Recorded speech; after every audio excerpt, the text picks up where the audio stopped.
Welcome to SethCraft. I'm currently building a 20 by 30 shop, and it's time to put the OSB and underlayment on top of my trusses to weather this place in. Let's go ahead and get started.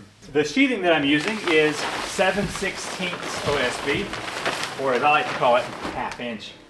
So I'll be putting this up on the roof, and then on top of that I'll be using a underlayment, which will act as a waterproof barrier until I get the metal roof installed. All right.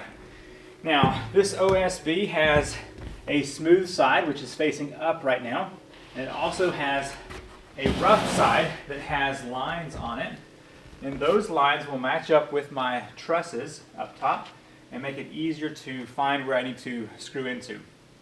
All right. Let's go ahead and move this over to the ladder and get our first piece up there.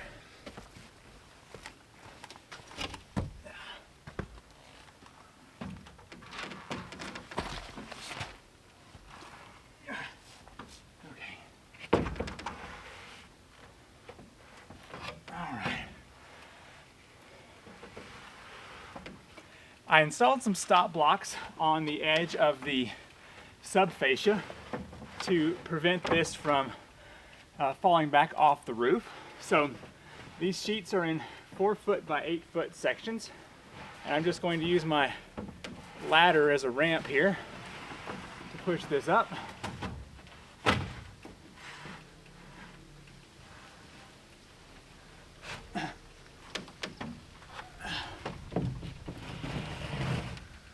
Right. It might be easier with 2 people, I don't know, but just going to get this pushed into position, and it will fall down into these stop blocks whenever I get it up far enough here.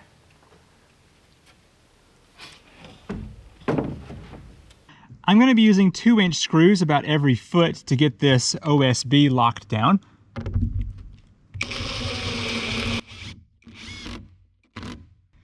Just going to go barely below the surface there to make sure it is nice and tight.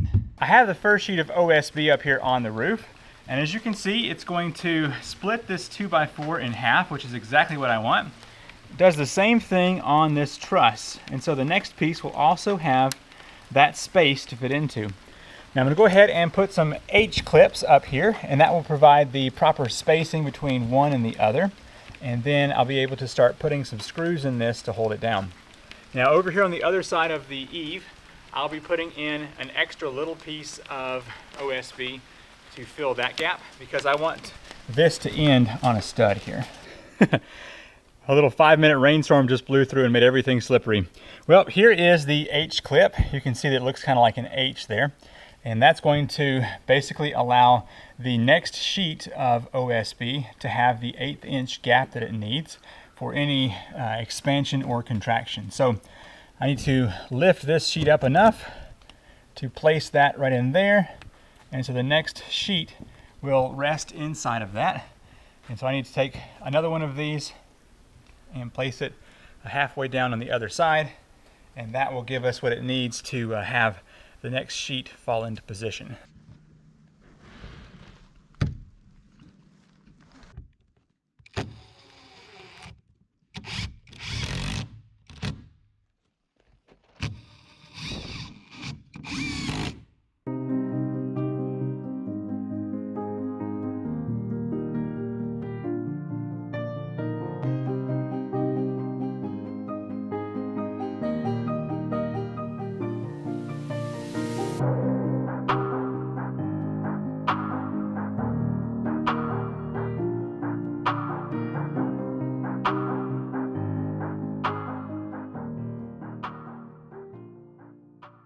Wound up having a massive rainstorm yesterday, and I had to stop working a little bit early, but back out here today, and as you can see, I've got the first 5 sheets on. I also cut the small section that goes here on the eaves, and that's looking pretty good. So I'm gonna go ahead and finish out up here real quick, getting these last 3, and then I'll bring you back for the top sheets, which are gonna have to be cut down a few inches. Now, I did not stagger this row right here, and I needed to. So over here on this side, I will be staggering. And what I mean by that is I'll run one full course across the bottom, and so I'll have to cut a little on the end over here, and then the next course will start over here and run this way, and I'll have to cut a little bit over there. And that way the seams won't line up together from sheet to sheet, if that makes sense. So anyway, all right, let me bring you back once I get these last couple of pieces on over here. I got all of the OSB on this side of the building, and it is looking nice. Now that I have that complete, it's time to begin working on the other side. Now I'm planning on continuing to use my ladder on this side over here to bring those sheets up, and then I will slide them down the other side, at least for this first row here. So I'll slide it down this side and it'll catch onto some blocks, and then I can use this ladder from the inside to get at least one side screwed down, and that will allow me to hopefully get the next one in, and I can then walk down this side. So anyhow, that's the plan. So let's go ahead and start sliding these into position.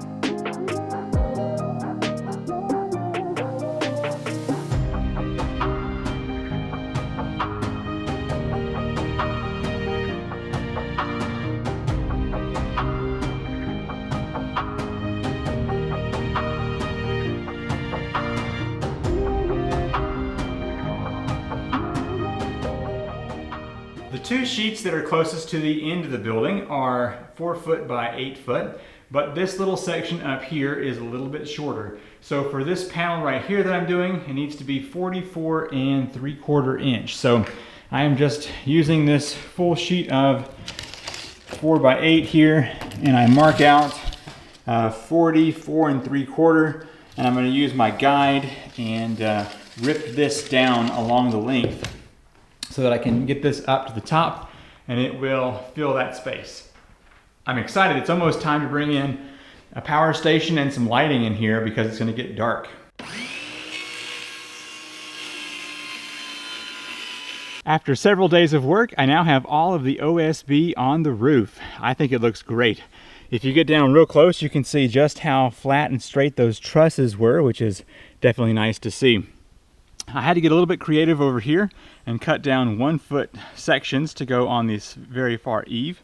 And I even cut one little strip to go in there because I ran out of OSB. But anyway, that's looking good. And now let's move on to the underlayment, which will make this waterproof until I get the metal roof on here. The underlayment is a roll of plastic that goes on top of the OSB. So if any water ever does get underneath my metal, it will hit this and then run off.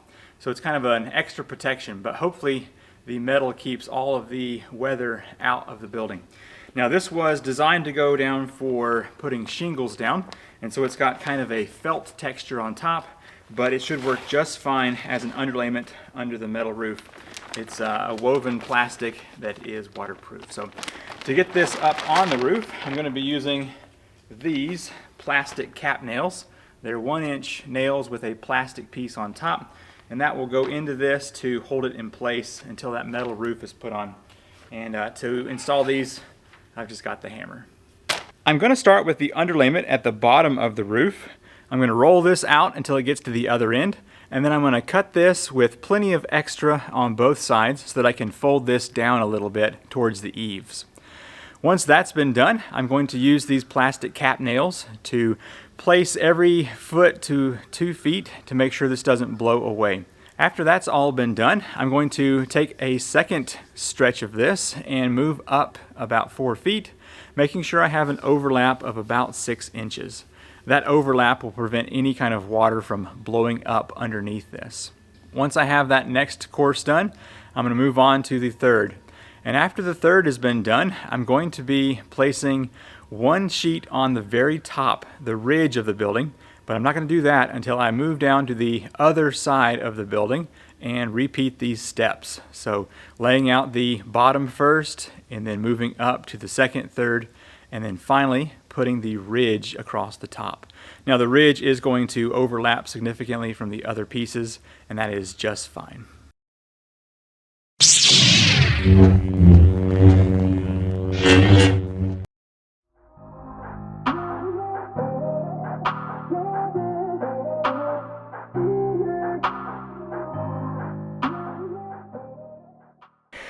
Well, after several days of work, I now have the OSB on the trusses and the underlayment done. If you've ever built a shop, you know this is an exciting part because your building is now weathered in and it's not going to be damaged from rain or snow or whatever you're getting into. So I'm very happy to have this part done. So I was putting my underlayment on here and I had about 6 inches of extra, so I came real close to not having enough. But anyway, I'm going to fly the drone up here one more time so you can see this, and then we will close this video out.